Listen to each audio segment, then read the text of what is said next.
Good evening. I'm here with an ex-Carlista and now student of Abraham Lincoln School, Santiago Matiz.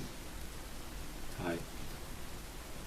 So I'm gonna explain today what is mentioned in the article Belarus diverts Ryanair flight, tourist journalist opposition says, published in the BBC by James Landale. The article starts by explaining how the government of Belarus, under the control of Alexander Lukashenko, hijacked a plane in which a journalist who reported on the country's election in the previous year was taken to flight. This flight was taken down under the pretense that there was a bomb threat. Um, the arrested journalist, which is Roman Protasevich, the previous year had been charged with the death penalty and qualified as a terrorist for the government of Belarus after he covered the 2020 elections on social media.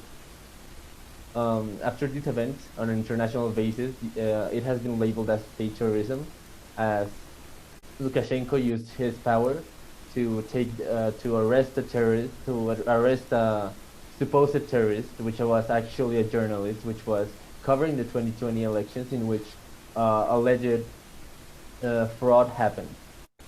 So many diplomatic figures from both from Europe and from North America had come out and absolutely rejected this action from the president. This includes the U.S. ambassador to Belarus, which is Julie Fisher, and Latvia's minister, Edgar Rinkevics. On the other hand, people have asked both NATO and the European Union to establish consequences for Belarus and to discuss what happened, so a conversation can form around what's happening in Belarus to stop a possible authoritarian government and even a dictatorship.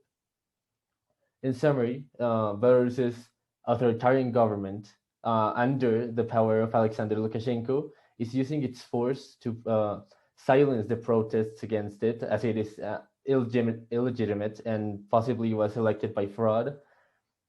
And in this case, through the hijack of the plane of Ryanair, he seeks to silence journalism and the covering of what's happening in Belarus.